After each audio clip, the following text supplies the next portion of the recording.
आप देख रहे हैं न्यूज 24, आपके साथ मैं हूं मानक गुप्ता। जी हां, सवाल यही है कि राहुल गांधी अमेठी में हैट्रिक लगा पाएंगे, और यह सवाल आज इसलिए उठ रहा है क्योंकि आज कांग्रेस के उपाध्यक्ष अमेठी में अपना नामांकन दाखिल करने के लिए पहुंचने वाले हैं। 1 बजे के बाद नामांकन करेंगे, लेकिन उनके स्वागत की तैयारियां अभी से जबरदस्त तरीके से शुरू हो चुकी हैं, क्योंकि 40 किलोमीटर लंबा रोड शो राहुल गांधी करेंगे नामांकन से पहले। उसके लिए कांग्रेस कार्यकर्ताओं ने 500 किलो फूल मंगा कर रखे हैं, गुलाब के फूल। यानी अमेठी की सड़कें इतना तय है आज गुलाब की पंखुड़ियों से पटी हुई दिखाई देंगी दोपहर बाद। और प्रियंका गांधी और सोनिया गांधी भी राहुल के साथ अमेठी पहुंच रही हैं। प्रियंका आज से औपचारिक तौर पर राहुल गांधी के प्रचार की कमान संभाल लेंगी। अमेठी के साथ साथ माना जा रहा है रायबरेली में भी प्रियंका गांधी चुनाव प्रचार बस शुरू कर ही देंगी। ये देखिए तस्वीरें, ये अमेठी की सड़कों की तस्वीरें हैं, जहां कांग्रेस कार्यकर्ताओं में जोश देखते ही बनता है। सबके हाथ में झंडे हैं कांग्रेस के, जिन पर हाथ का निशान बना हुआ है। ढोल नगाड़े बजने शुरू हो चुके हैं, क्योंकि खबर अमेठी के कांग्रेसियों तक पहुंच गई है। राहुल गांधी बस अब से थोड़ी देर बाद अमेठी पहुंचने वाले हैं, थोड़ी देर में। बताया जा रहा है कि अब से करीब आधे घंटे बाद राहुल गांधी पहुंचेंगे सोनिया गांधी के साथ अमेठी। उसके बाद रोड शो करेंगे और फिर जाएंगे नामांकन दाखिल करने के लिए। लेकिन इस बीच प्रियंका गांधी अपने पति रॉबर्ट वड्रा के साथ पहले ही अमेठी पहुंच चुकी हैं। चलिए थोड़ा करीब से आपको दिखा देते हैं अमेठी की सड़कों पर राहुल गांधी के स्वागत की कैसी तैयारियां हो रही हैं। जायजा लिया है हमारे संवाददाता रमन कुमार ने। देखिए, प्रियंका गांधी फुर्सतगंज एयरपोर्ट पहुंच चुकी हैं। अब बारी राहुल गांधी की है। इंतजार कांग्रेस के कार्यकर्ताओं को। राहुल गांधी, सोनिया गांधी और प्रियंका गांधी जब एक साथ इस रास्ते से होकर गुजरेंगी तो कांग्रेस के कार्यकर्ताओं ने यहाँ पे पूरी तरह से तैयारी की हुई है अपने नेता के स्वागत की। कहीं न कहीं राहुल गांधी तीसरी बार अमेठी से नॉमिनेशन दायर करने वाले हैं, दाखिल करने वाले हैं, और उस वक्त उनका पूरा परिवार मौजूद रहेगा। रायबरेली से जब सोनिया गांधी ने नॉमिनेशन दाखिल किया था उस वक्त सिर्फ राहुल गांधी मौजूद थे, प्रियंका गांधी नहीं आ पाई थी। लेकिन आज अमेठी में जब राहुल गांधी अपना नॉमिनेशन दाखिल करेंगे उस वक्त उनकी मां सोनिया गांधी, जो कि रायबरेली से सांसद हैं और उन्होंने नॉमिनेशन दाखिल किया हुआ है, प्रियंका गांधी जिनके हाथ में रायबरेली और अमेठी की कमान होती है, चुनाव प्रचार की कमान होती है, और वो दिल्ली में कह चुकी हैं कि वो राहुल के नॉमिनेशन में रहेंगी और चुनाव प्रचार में शामिल रहेंगी। और खास बात यह है कि रॉबर्ट वड्रा जो प्रियंका गांधी के पति हैं वो भी आए हुए हैं। तो कहीं न कहीं पूरा परिवार अमेठी में राहुल गांधी के नॉमिनेशन के वक्त मौजूद रहेगा। और कांग्रेस के कार्यकर्ताओं में जोश और उत्साह इस बात को लेकर है कि जब वो पूरे परिवार को अपने बीच पाएंगे तो अपने नेता को पूरी तरह से फूल मालाओं से लाद कर उनके स्वागत की तैयारी के लिए यहाँ पे देख सकते हैं कि ढोल नगाड़े, बैंड बाजा और पूरे झंडे के साथ कांग्रेस कार्यकर्ताओं ने यहाँ पे मजमा लगाया हुआ है। पूरी तरह से यहाँ पे कांग्रेस कार्यकर्ताओं की कोशिश है कि अपने नेता को स्वागत करके एक संदेश दे सके कि आपकी जीत पक्की है। कैमरा पर्सन मस्तान सिंह के साथ रमन कुमार, अमेठी, न्यूज 24। पिछले 2 चुनाव अमेठी से राहुल गांधी बहुत ही आसानी से एक बड़े अंतर से जीत चुके हैं। क्या इस बार हैट्रिक लगा पाएंगे, और लगा भी पाएंगे तो क्या उतना ही बड़ा अंतर उनकी जीत का रहेगा? यही सबसे बड़ा सवाल है, क्योंकि इस बार राहुल गांधी के लिए चुनौती थोड़ी मुश्किल बताई जा रही है। इस बार आम आदमी पार्टी के कुमार विश्वास उनके सामने हैं, जो 3 महीने से अमेठी में डेरा डाले बैठे हैं। कह रहे हैं गांव गांव जा रहा हूं और राहुल गांधी के खिलाफ वोट मांग रहा हूं। गांधी परिवार ने अमेठी के लिए आज तक किया क्या है? वहीं स्मृति ईरानी, जो कि टीवी का जाना माना चेहरा है, बीजेपी ने उतार दिया उनको बिल्कुल ऐन मौके पर। क्या स्मृति ईरानी राहुल गांधी के लिए चुनौती पेश कर पाएंगे? राहुल गांधी की जीत का अंतर क्या रहेगा? हर कोई ये सवाल पूछ रहा है। कुछ लोग यहां तक भी कह रहे हैं इस बार राहुल गांधी के लिए ये चुनाव आसान नहीं होने वाला है।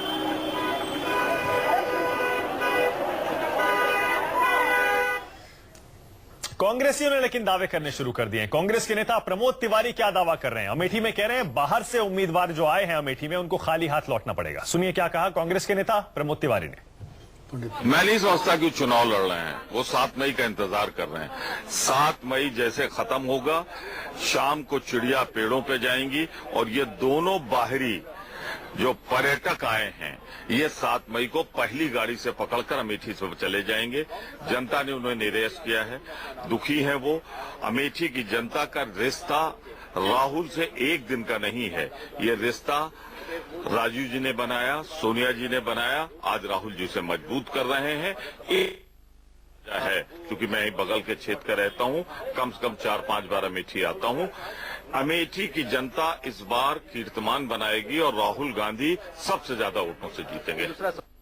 तो कांग्रेस के नेता प्रमोद तिवारी दावा कर रहे हैं कि इस बार राहुल गांधी खुद अपना ही रिकॉर्ड तोड़ने वाले हैं और पिछली 2 बार से भी ज्यादा मतों से जीतने वाले हैं। चलिए, वो तो 16 मई को पता चलेगा, लेकिन फिलहाल आपको दिखा देते हैं कि जब सोनिया गांधी रायबरेली से पर्चा भरने गई थी, राहुल उनके साथ थे, तब कैसा स्वागत हुआ था सोनिया और राहुल का। और आज माना क्योंकि यही जा रहा है कि बिल्कुल उसी तरह का स्वागत अमेठी में भी राहुल गांधी, सोनिया गांधी और प्रियंका गांधी का होने जा रहा है। 2 तस्वीरें देख लीजिए। ये देखिए, सोनिया गांधी जब रायबरेली गई थी अपना पर्चा भरने के लिए, तब उनकी गाड़ी भी देखिए पूरी तरह से फूलों से लदी हुई है। आगे पीछे कांग्रेस के हजारों कार्यकर्ता।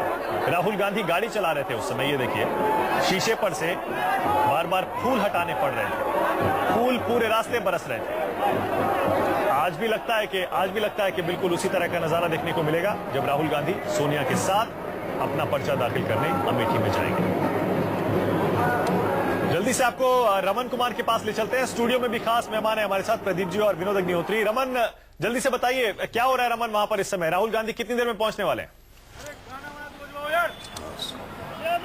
बिल्कुल, देखिए कि प्रियंका गांधी और उनके पति रॉबर्ट वाड्रा फुर्सतगंज एयरपोर्ट पे पहुंच चुके हैं और फुर्सतगंज एयरपोर्ट से वो अमहाट एयरपोर्ट के रास्ते में है, क्योंकि यहाँ पे 2 एयरपोर्ट है, एक रायबरेली में पड़ता है, एक सुल्तानपुर में पड़ता है। और अमहाट एयरपोर्ट पे सोनिया गांधी और राहुल गांधी पहुंचेंगे और तीनों नेता एक ही साथ पूरे परिवार के साथ वहां अमहाट एयरपोर्ट से कलेक्ट्रेट आएंगे, जहां पे उनका नॉमिनेशन है करीब 1:30 बजे के आसपास। और ये जो जगह है, ये सब्जी मंडी है, जो कि 1.5 से 2 किलोमीटर पहले है। और यहीं पे कार्यकर्ता पूरी तरह से जमा है अपने नेता के स्वागत करने के लिए। जिस तरीके का आपने अभी शॉट्स दिखाया कि रायबरेली में सोनिया गांधी और राहुल गांधी का कार्यकर्ताओं ने स्वागत किया था, ठीक उसी तरीके के स्वागत की तैयारी यहाँ पर भी कार्यकर्ताओं ने की है। और उस दृश्य को हर एक चैनल अपने कैमरे में कैद करना चाहता। आप देख रहे होंगे कि यहाँ पे कई मीडिया के ओवी वैन्स भी लगे हुए हैं। कांग्रेस के कार्यकर्ता अपने कांग्रेस का टोपी, कांग्रेस का झंडा लिए हुए खड़े हुए हैं। बैंड बाजे के साथ यहाँ पर सोनिया गांधी, राहुल गांधी, प्रियंका गांधी और रॉबर्ट वाड्रा का स्वागत करने की तैयारी कांग्रेस के कार्यकर्ता कर रहे हैं। हमारा रमन, थोड़ी देर में आपके पास लौटते हैं। प्रदीप जी, ये आमतौर पर नामांकन के दौरान जो इतना ढोल नगाड़ा, इतना जश्न जैसा माहौल रहता है, इसे मीडिया के लिए होता है, जाहिर है अपनी ताकत दिखाने का एक बहाना होता है? नहीं माना, मीडिया के लिए तो होता है, लेकिन दूसरा भी उसका कारण होता है। वो होता है कार्यकर्ताओं में एक उत्साह बढ़ने का। देखिए, मतलब औपचारिक ऐलान की भाई अब हम आ गए, अब आप लग जाइए। ऐलान, उत्साह, नेता के साथ जब लोग जुड़ते हैं, नेता की बात सुनते हैं, तो कार्यकर्ताओं में एक नए तरह का उत्साह आता है, ज्यादा उत्साह से काम में लगते हैं। और जनतंत्र की ये मुझे लगता है खूबी, इन चीजों को रोकना नहीं चाहिए चुनाव आयोग को। चुनाव आयोग जिस तरह से पूरे चुनाव से जो है रंग हटाता जा रहा है, बेरंग करता जा रहा है, वो कोई बहुत अच्छी बात नहीं। जरूर जो भी पैसे ज्यादा खर्च हो रहे हैं, धनबल का इस्तेमाल हो रहा है, उसको रोकने, कम करने के प्रयास होने चाहिए। लेकिन इस तरह का जो उत्सव का माहौल है, वो एक जनतंत्र की खूबी है, उसको बने रहने। क्योंकि देखिए, पहला विनोद जी संकेत यही मिलता है कि आप तो जश्न तो ऐसे मना रहे हैं जैसे कि चुनाव के नतीजे का ऐलान हो गया। देखिए ना, 500 किलो फूल आ रहे हैं, देखिए ढोल नगाड़े बज रहे हैं। चुनाव भी एक तरह का युद्ध है, सियासी युद्ध है। मतलब तो जैसे युद्ध में जब सेनाएं निकलती थी तो नगाड़े बिगुल बजते थे, और हार जीत किसकी होगी ये तो युद्ध के बाद तो पता होता था, लेकिन हर सेना जो है सैनिकों में उत्साह भरने के लिए काम करती थी। कुछ उसी तरह एक चुनावी युद्ध के लिए जब उम्मीदवार निकलता है तो अपने कार्यकर्ताओं में उत्साह भरने के लिए नगाड़े, बिगुल और जिस तरह के बैंड वगैरह लेकर के निकलते हैं। ताकत भी दिखाते हैं, शायद ताकत भी दिखाते हैं, कार्यकर्ताओं में उत्साह होता है। दूसरा वोटर को भी पता चलता है ना, मतदाता अपने घर में मन बैठा हुआ है, वो देखता है किसका जुलूस जा रहा है, अच्छा ये फला उम्मीदवार है, तो इससे वोटर भी के बीच भी उम्मीदवार पहुंचता है। जो प्रदीप जी कह रहे थे, मैं बिल्कुल 100% सहमत हूं कि चुनाव के जो रंग है, ये रंग बने रहने चाहिए। धनबल, बाहुबल और तमाम बलों पर रोक लगाना ठीक है, लेकिन जो चुनावी रंग रहना चाहिए, रंग रहने चाहिए। चुनाव रंग अगर निकल गया तो फिर लोकतंत्र का उत्सव है, और दुनिया के सबसे बड़े लोकतंत्र का उत्सव है। रमन, जरा ये बताइए, रमन, अभी तक जो आप कार्यकर्ता देख रहे हैं, जो ढोल नगाड़े बजा रहे हैं, जश्न के मूड में लग रहे हैं, वो सारे जाहिर है कांग्रेस के कार्यकर्ता होंगे। जब राहुल गांधी रोड शो करेंगे, रमन एक सेकंड आपके पास आ रहा हूं, जब प्रियंका गांधी और रॉबर्ट वाड्रा जब फुर्सतगंज पहुंचे हैं और वहां से अपनी गाड़ियों से निकले हैं, तब की तस्वीरें हमें मिल रही हैं। ये देखिए, अपने भाई राहुल गांधी को अमेठी से जितवाने का बीड़ा उठाकर प्रियंका गांधी अमेठी पहुंच रही हैं। और उसी की तस्वीरें, उनके साथ उनके पति रॉबर्ट वड्रा भी हैं। प्रियंका पहले ही पहुंच गई हैं अपने पति के साथ, राहुल थोड़ी देर में पहुंचने वाले हैं। ये प्रियंका की तस्वीरें हैं।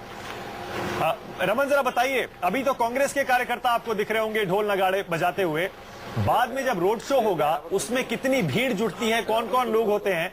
रमन, उससे अंदाजा लग सकता है कि राहुल गांधी की इस चुनाव में पोजीशन क्या है? बिल्कुल, देखिए कि कांग्रेस के कार्यकर्ता यही कोशिश कर रहे हैं कि कहीं न कहीं इस बात को लेकर जो उनके सामने लड़ाई है स्मृति ईरानी या कुमार विश्वास के साथ, कहीं न कहीं कांग्रेस के कार्यकर्ता अमेठी में इस रोड शो के जरिए, इस तैयारी के जरिए ये बताने की कोशिश कर रहे हैं कि वाकई अमेठी की जनता अभी भी राहुल गांधी के साथ है।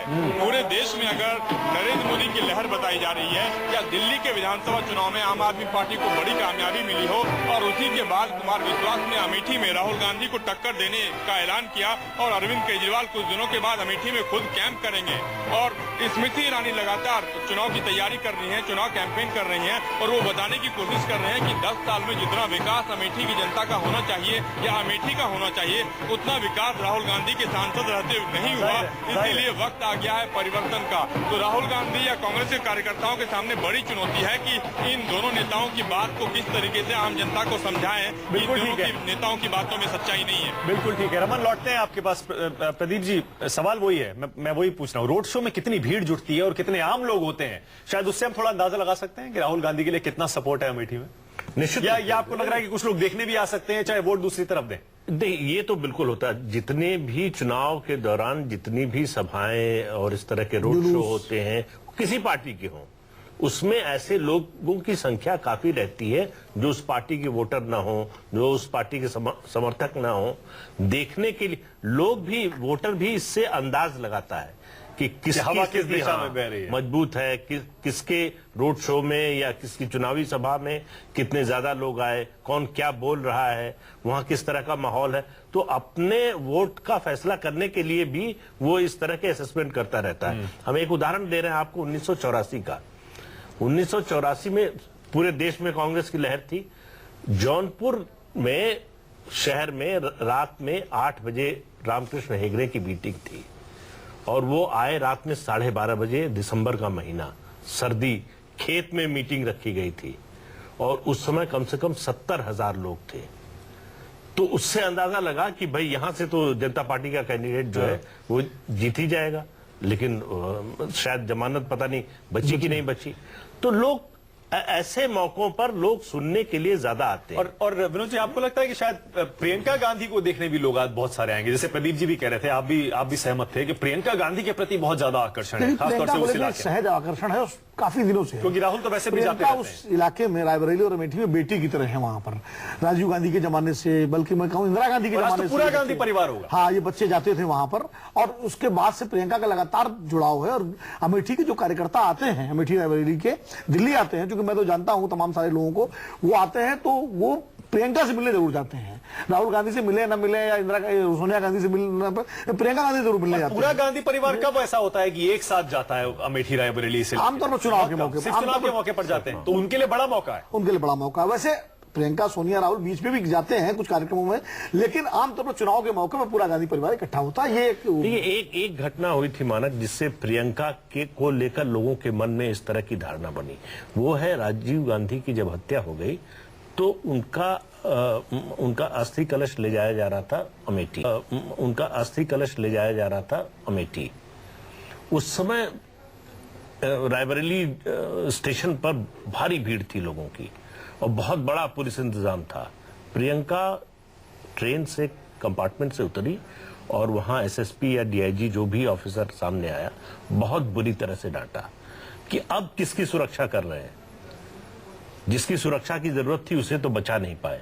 ये लोगों ने देखा तो लोगों को एक पॉलिटिकल नया का एक स्पार्क जो है उस तरह का नजर आया कि ये हिम्मत से बोलने वाली ये अक्सर कहा जाता छवि है, जो है, अक्सर कहा जाता है इंदिरा गांधी की छवि प्रियंका गांधी में दिखाई देती है। छोटी सी है, जब ये रायबरेली में अरुण नेहरू चुनाव लड़ रहे थे, भाजपा के, भारतीय जनता पार्टी के उम्मीदवार थे और आमतौर पर अरुण नेहरू पहले भी वहां सांसद रह चुके थे। प्रियंका गांधी की जनसभा ने वहां पर जाकर के कैप्टन सतीश शर्मा का रायबरेली में कोई वो